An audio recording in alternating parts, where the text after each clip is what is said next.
우리 앞뒤 자르면 인사하실까요? 사랑합니다. 축복합니다. 예, 저희 교실 모두 성도 여러분들 다시 한번 환영하고 축복합니다. 서울의 예장 합신에 남포교회라고 하는 아주 좋은 교회가 있는데요. 여기 교회 원로 목사님이신 박영선 목사님이 계십니다. 이 목사님이 은퇴하시기 전에 목회하실 때에 이분이 아주 탁월한 설교가로 교계에 여러 영향을 끼치고 또 좋은 흔적들을 많이 남겨주셨는데요. 이분이 목회할 때 2005년 남포교회 그 표어를 이렇게 정했다고 합니다. 너나 잘해. 예, 아주 충격적이죠. 예, 누가 표어를 그렇게 쓸까요? 근데 이분이 이렇게 쓰셨는데, 근데 이 비하인드 스토리가 있다고 하시더라고요. 예, 이분이 이제 다른 사람보다 우리 자신을 먼저 돌아보라 라는 의미로 아무리 생각해도 이 말씀보다 더 직선적이고 과격한 말이 없었다. 그래서 이 말로 정했다라고 하시는 거예요. 2006년 그 다음에는요, 표를 뭘로 정한 줄 아십니까? 너 죽을래? 라는 거였어요. 예. 저희 교회가 만약 그렇게 표를 하신다면 여러분 어떤 마음이 드실까요? 예, 저 뭐야? 라고 하시겠죠? 근데 위트가 있으면서도 그 안에 하고자 하는 말이 뭔지 여러분 딱 느껴지시죠? 예, 이분의 스타일이 바로 그런 스타일이었다라고 말씀하고 계시는데요. 예, 사람의 마음에 딱 와 닿게끔 아주 그 말씀을 마음에 부딪히게 해주시더라고요. 제가 그 표를 들으면서, 아, 신선하다. 제가 이제 우리 고려신학대학원 이제 편입해서 제 동생이 이제 사역하면서 또 함께 제가 들었던 내용들이기도 한데, 이 얘기를 저에게 해주면서, 아, 이 목사님의 강해와 설교가 얼마나 은혜로웠는지 모르겠다고 저에게 간증한 적이 있었는데요. 사랑하는 성도 여러분, 오늘 우리가 주님 앞에 이렇게 서게 되기를 저는 간절히 소원을 드립니다. 우리가 어떤 것들에 대해서 우리가 거추장스럽거나 또는 우리의 외면이 아니라 진심으로 주님 앞에 온전하고 나아갈 수 있는 우리가 되기를 저는 간절히 소망합니다. 우리가 지금 산상수를 함께 보고 있죠. 이 산상수는 바로 하나님의 나라를 사모하는 사람, 천국을 향한 성도들 향한 예수님의 말씀이다라고 제가 말씀을 드렸었죠. 여러분, 그래서 마태복음 5장에서는 이 천국을 바라보는 사람은 어떤 복이 있는가, 그리고 어떤 사람인가 이에 대한 주제였다라고 한다면 마태복음 6장에 거기 한 걸음 더 나아갑니다. 그런 사람은 어떤 삶을 살아가는가. 그리고 이제 오늘 7장이죠. 산상수의 결론입니다. 이 7장은요, 우리가 하나님 나라를 바라보며 믿음으로 살아갈 때에 어떤 어려움에 처할 수가 있겠는가라는 부분에 대해 말씀하십니다. 우리가 하늘나라를 바라보고 나아가는 우리의 믿음의 길에 대한 장애물에 대해서 얘기하시거든요. 크게 세 가지를 얘기하십니다. 7장에서는요, 세 가지의 장애물에 대해서 얘기하고 계시는데, 그 첫 번째는 비판하는 마음입니다. 이건 우리 내면에 있는 거죠. 두 번째는 넓고 쉬운 길로 따라가는 유혹입니다. 그리고 세 번째는 거짓 선지자의 거짓된 가르침입니다. 예수님이 이 세 가지를 말씀하시면서 하나님 앞에 온전함으로 나아가라 라는 것을 우리가 말씀하고 계시는데요. 오늘 그 첫 번째 장애물이죠. 비판하는 마음에 대해 우리가 함께 살펴보면서 하나님 나라를 바라보는 천국 백성들은 어떤 마음으로 살아가는가 함께 은혜를 나누기를 간절히 소망합니다. 우리가 두 가지로 함께 생각해 보고자 하는데요. 그 첫 번째는 이것입니다. 다른 사람을 비판하기 전에 나 자신을 먼저 비판하라. 자, 한번 같이 읽어보실까요? 시작. 다른 사람을 비판하기 전에 나 자신을 먼저 비판하라. 자, 자신을 보지 못하고 상대만 보고 비판하는 사람에게 주는 메시지이겠죠. 오늘 본문 1절과 2절을 우리 같이 읽겠습니다. 본문 1절과 2절입니다. 시작. 비판을 받지 아니하려거든 비판하지 말라. 너희가 비판하는 그 비판으로 너희가 비판을 받을 것이요 너희가 헤아리는 그 헤아림으로 너희가 헤아림을 받을 것이니라. 아멘. 여기 비판이라고 하는 말이 나오죠. 헬라어로 크로노라고 합니다. 이 크로노라고 하는 이 단어 안에는요, 정죄 또는 심판, 이 뜻이 같이 포함되어 있습니다. 제가 국어사전을 찾아봤습니다.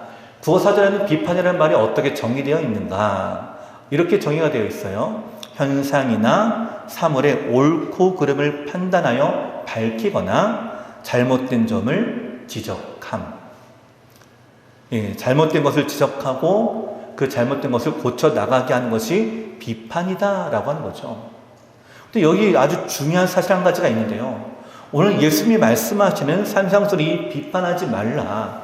여기 비판이란 말은요, 단순히 우리가 옳고 그름을 분별하고 판단하고 또 잘못된 점을 지적해서요, 고쳐주는 이런 긍정적인 비판을 말하는 것이 아니라는 사실이에요. 어떤 비판이냐면 사랑이 없는 비판을 의미합니다. 오늘 예수님의 비판의 핵심은 이것이에요. 사랑이 없는 비판입니다. 여러분, 사랑이 없는 비판이란 뭘까요?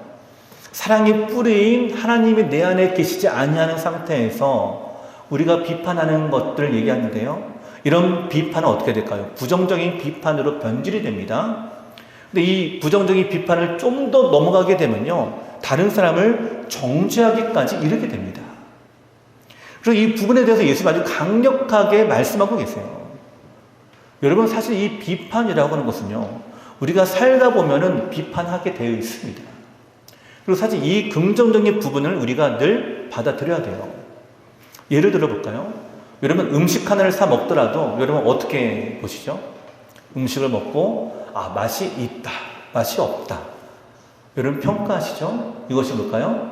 비판이라고 하는 거겠죠. 이 집은 맛이 없네, 내가 안 가야지. 이 집은 맛이 있네, 또 가야지. 여러분, 이것이 바로 비판입니다. 우리가 음식 하나를 먹더라도 평가하고 판단하는 거죠.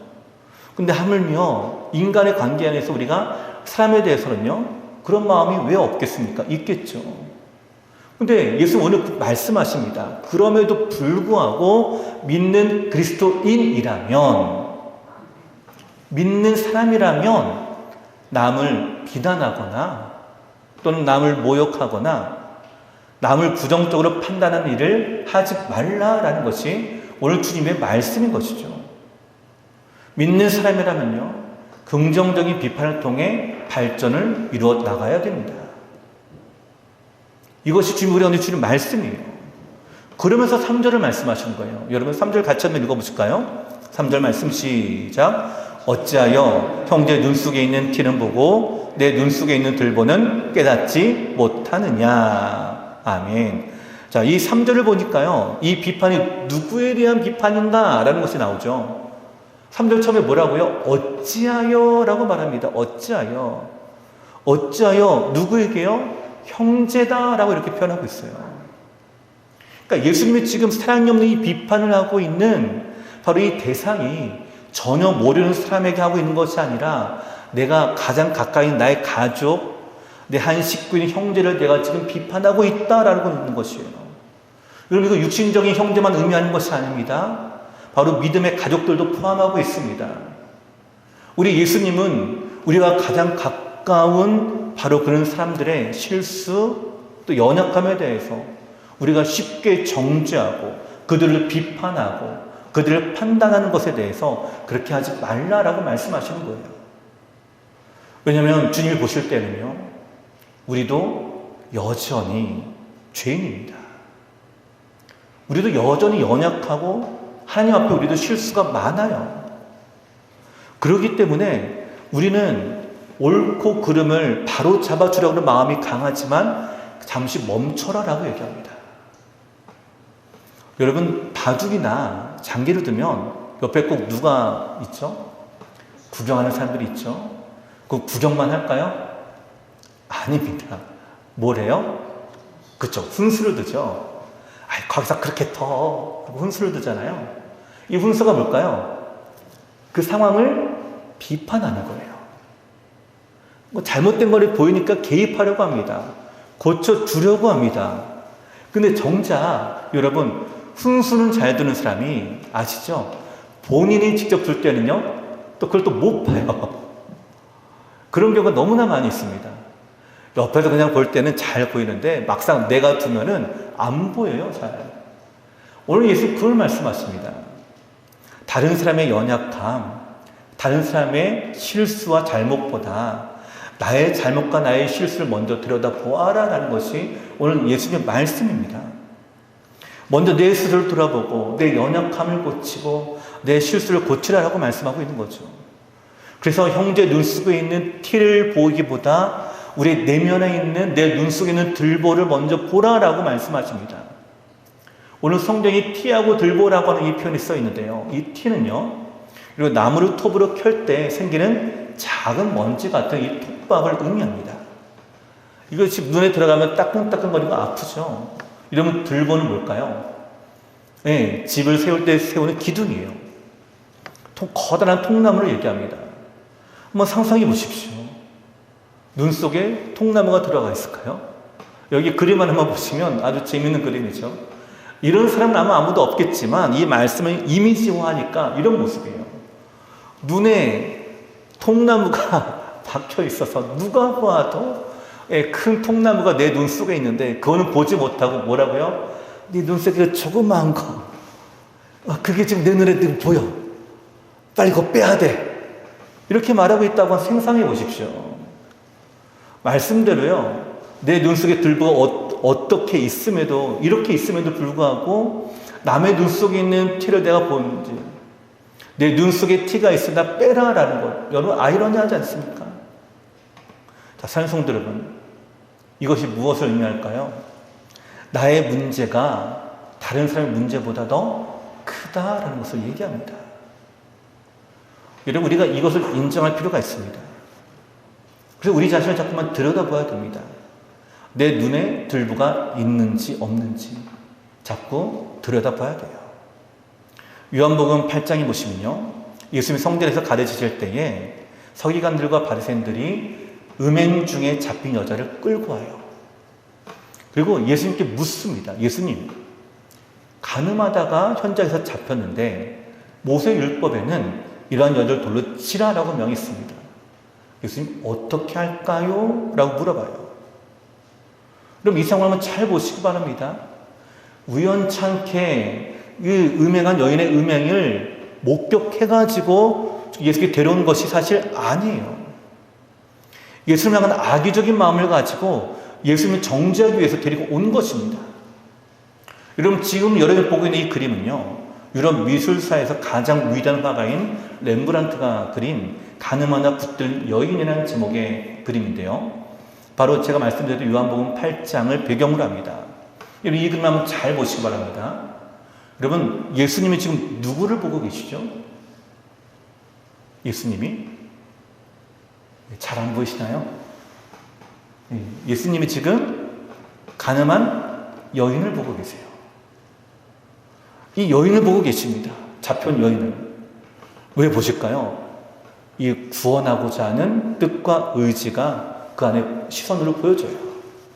근데 여러분 잘 보시기 바랍니다. 그림에서 다른 사람들, 서 있는 다른 사람들은 누구를 보고 있습니까? 예수님을 보고 있어요. 여러분 이 여인이 만약에 어쩌다가 우연히 잡혔다라고 한다면 누구를 볼까요? 이 여인을 보겠죠. 이 여인이 어떻게 되나. 여러분 그걸 보지 않겠습니까? 근데 사람들이 지금 누구를 봐요? 예수님을 보는 거예요. 왜 그럴까요?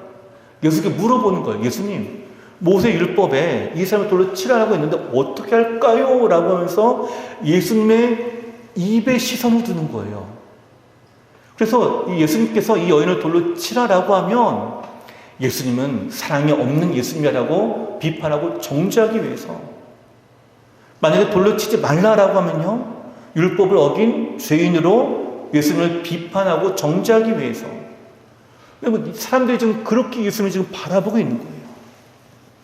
여러분 지금 예수님을 비판하기 위한 상황과 함정을 맞는 거죠. 사랑이 없는 비판이 여러분 보여지고 있지 않습니까? 이 여인이 어떻게 되는 상관없는 거예요, 사실. 이 여인의 상처는 상관없어요. 뭐만요? 어떻게 하면 예수님을 죄 가운데 빠지게 할까? 어떻게 하면 넘어뜨릴까? 근데 그런 그들에게 예수님 이렇게 말씀하시죠. 요한복음 8장 7절에 그들이 묻기를 맞이하지 않은지라. 이에 일어나 이르시되 너희 중에 죄 없는 자가 먼저 돌로 치라 하시고. 너희 중에 죄 없는 자가 먼저 돌로 치라. 이 말씀의 뜻이 무엇입니까? 너희 자신을 먼저 돌아보고 이 여인에 대해 말해보라 라는 거예요. 오늘 우리에게도 동일하게 말씀하십니다. 남의 눈에 티를 보기 전에 먼저 내 눈 속에 있는 들보를 보라라고 말씀하세요. 산성도 여러분, 내 눈 속에 있는 들보를 빼기 위해서요, 말씀 앞에 나아가시기 바랍니다. 말씀의 이 거울 앞에 여러분 서시기 바랍니다. 말씀 앞에 나를 비춰보면서 내 눈에 이 들보가 있는지 없는지 확인해 보시기 바랍니다. 예수의 말씀이 울려 퍼질 때에 이 말씀의 거울 앞에서 여러분 자신이 죄인이라고 하는 사실을 깨달았기 때문에 서기관들, 바리새인들, 유대인들이요, 양심의 가책을 느끼고 그 자리에서 떠났습니다. 이 여인의 티보다도 나의 들보가 느껴지니까 돌을 못 던지는 거예요. 그래서 떠나는 거예요. 바로 이러한 영적 돌아보기를 통해 우리는 우리 내면을 들여다 보아야 합니다. 산성도 여러분, 비판하기는 너무나 쉬워요. 그러나 나를 변화시키기는 너무나 어렵습니다. 우리 예수님께서는 먼저 우리의 들보를 빼라라고 말씀하십니다. 먼저 내가 변화해야 되고, 먼저 내가 옳은 길로 나아가고, 형제를 잘못을 비판하는 것보다 이 형제가 나와 같은 죄인임을 여기며 하나님의 긍휼과 은혜가 필요한 사람임을 깨닫고 바로 사랑으로 대하라라고 말씀하시는 거예요. 사랑은 허다한 죄를 덮는다라고 하셨죠. 먼저 우리 자신을 돌아보며 이런 죄인을 사랑하신 바로 그 주님의 사랑으로 또한 형제를 사랑하며 함께 기도할 수 있는 우리 성도 여러분 되시기를 간절히 소원을 드립니다. 두 번째로요, 비판으로 인하여서 소중한 것을 잃어버리지 마십시오. 자, 한번 같이 읽어보실까요? 시작. 비판으로 인하여 소중한 것을 잃어버리지 마십시오. 자, 본문 6절 말씀 같이 읽겠습니다. 6절입니다. 시작. 거룩한 것을 개에게 주지 말며 너희 진주를 돼지 앞에 던지지 말라. 그들이 그것을 발로 밟고 돌이켜 너희를 찢어 상하게 할까 염려하라. 아멘. 여러분, 예수님 당시의 개와 돼지는 이스라엘 백성들에게 부정한 동물들입니다. 당시에는 우리가 살고 있는 지금과 같이 애완용 개에 대한 이미지도 없고요, 또 그런 개들이 없습니다. 그러니까 여기 등장하는 개는요, 대부분 들개들이에요. 근데 이 들개들에게 뭘 주지 말라고요? 네, 거룩한 것을 주지 말라. 여러분, 이 말씀을 듣고 있을 당시의 유대인들이 생각할 수 있는 거룩한 것, 유대인들이 생각할 수 있는 이 거룩한 것은 뭐냐면 거룩한 음식입니다. 하나님께 제사로 된 이 제물, 하나님께 제사로 제물을 드리고 우리가 이제 화목제물 같이 우리가 같이 받거든요. 이게 거룩한 제물이에요. 이것을 거룩한 것을 여깁니다. 근데 이 거룩한 제물을 누구에게요? 들개에게 던져준다? 여러분, 이것은요, 제물을 가져온 그 사람의 정성을 모독하는 행위입니다. 더군다나 하나님의 제사를 더럽히는 것이에요. 진주를 돼지 앞에 던지지 말라라는 것도 같은 의미입니다. 한마디로 뭐라고요? 해서는 안 되는 것이다 라고 하는 거죠. 자, 사랑하는 성도 여러분, 믿지 않는 사람에게 말씀은요, 비방거리입니다. 믿는 우리에게는 거룩한 말씀이죠. 믿는 우리에게는 능력 있는 말씀입니다. 믿는 우리에게는 구원을 주는 생명의 말씀입니다.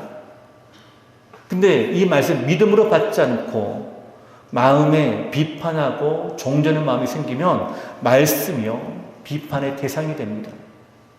말씀의 거룩함을 훼손시킵니다. 자신이 재판장이 되고 자신이 판사가 되어서 자기 뜻대로 다 죄를 정해버려요. 그러다 보니까 말씀까지도 이렇게 판단하게 돼요. 말씀까지도 정죄하게 됩니다. 실제로 이렇게 일어나요. 마태복음 16장 21절에 보시면 예수님이 제자들에게 말씀하시거든요. 내가 이제 사흘 만에 죽고 사흘 만에 내가 부활할 것이다. 이렇게 말씀하세요.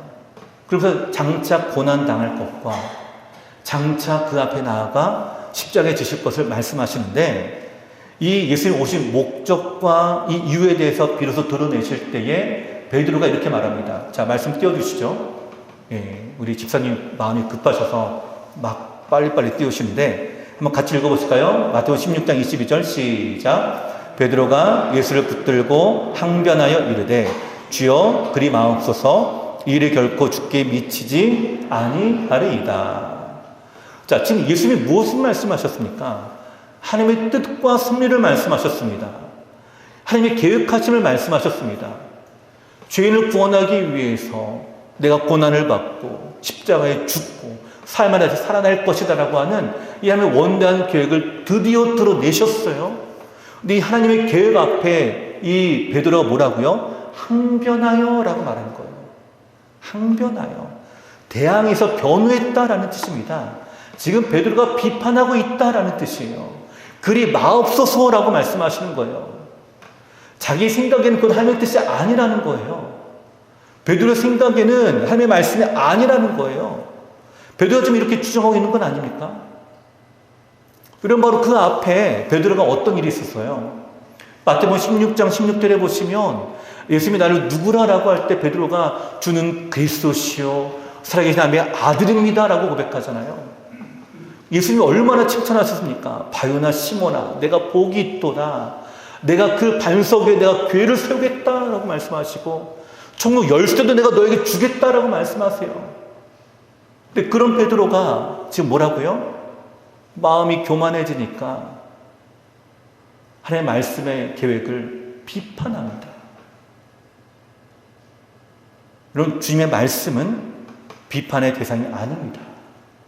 순종의 대상입니다. 믿음의 대상이에요. 근데 지금 베드로가 이렇게 고백하고 있는 거예요. 그리하지 마옵소서. 그리하지 마옵소서. 누구에게 말하고 있는 것입니까? 여러분, 우리가 하나님의 말씀을 듣고 응답을 받을 때에 우리의 마음이 비판하는 마음이 생기면 말씀을 그렇게 받아들인다는 거예요. 아니, 그건 말씀이 아닙니다. 그건 응답이 아닙니다. 그건 내가 원하는 것이 아닙니다. 이렇게 바뀌어진다라고 하는 거예요. 하나님, 그렇게 말씀하시면 안 돼. 그 말씀, 나에게 주신 말씀이 아니라 저 죄인에게 주신 말씀이야. 내가 얼마나 믿음을 지금 잘 지키고 있는데 이거 나에게 해당되는 말씀이 아니야 라고 하며 자기의 기준으로 판단하게 돼요. 거룩한 말씀이 던져지게 되는데 누구에게 던져지는 거예요? 비판을 통해서 허무하게 버려지게 되는 거예요. 여러분, 이게 바로 오늘 본문의 내용이에요. 비판하는 마음을 가지게 되면요, 기도라고 하는 거룩한 자리에서도 비판하게 돼요. 놀랍지 않습니까? 기도라는 이 거룩한 자리에서 누가복음 18장에 보시면 성전에 바리새인과 세리가 함께 기도하러 들어갑니다.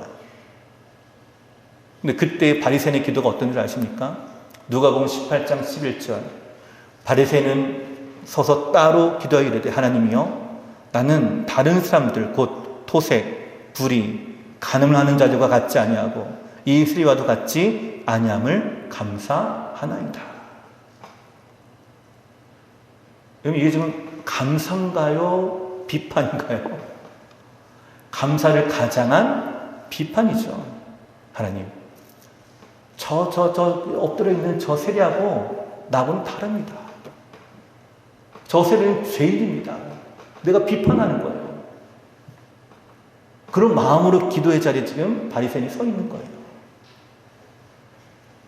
거룩한 기도의 자리에서 세리를 비판하고 있는 바리새인의 모습이죠. 거룩한 것을 개에게 주지 말며 너희 진주를 돼지 앞에 던지지 말라.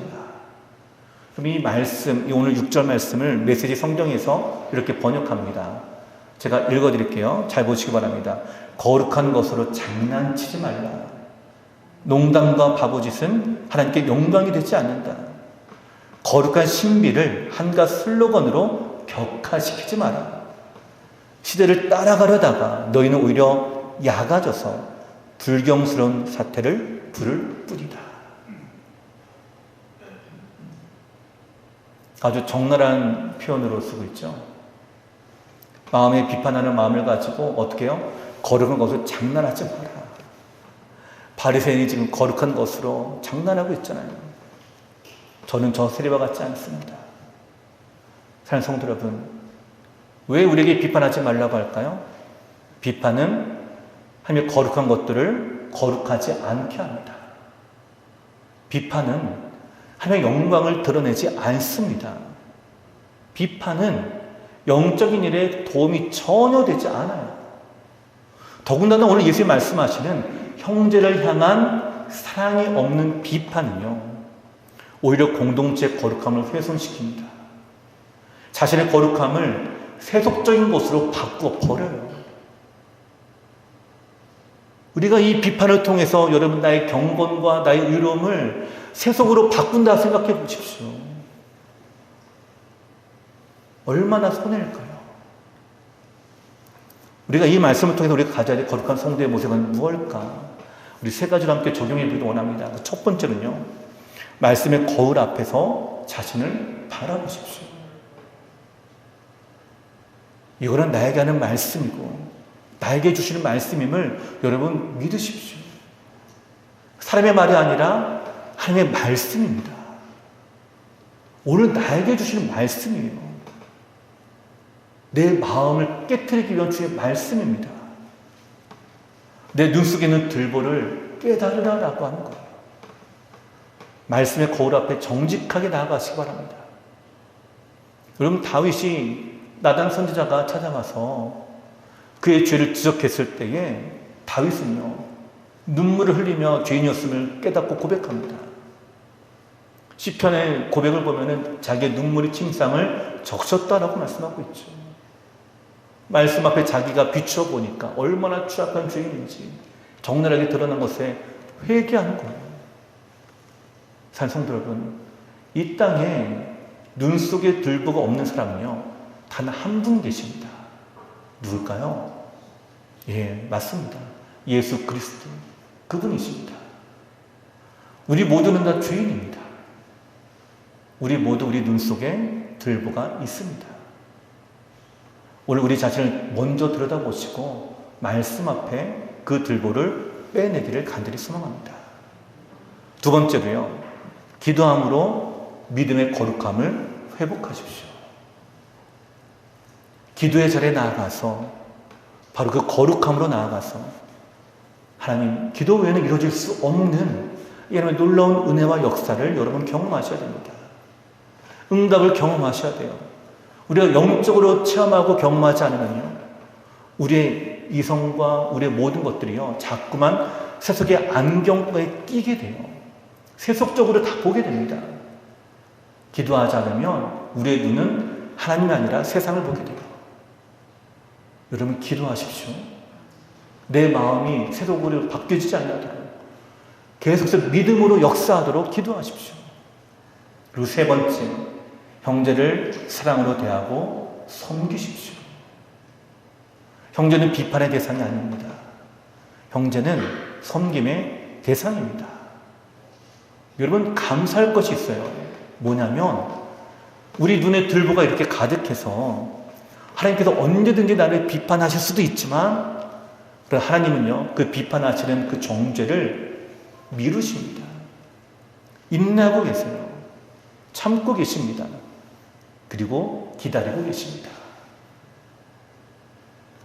나를 보시는 주님이 그렇게 나를 기다리고 계시는데, 나를 그렇게 사랑하고 계시는데, 사랑하는 성도 여러분, 우리 또한 그 사랑을 드러내야 되지 않겠습니까?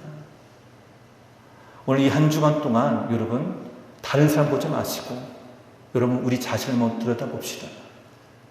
내 눈 속의 들보를 다시 한번 깨닫고 이 들보를 빼내는 시간을 여러분 가지시기를 간절히 좀 소망합니다.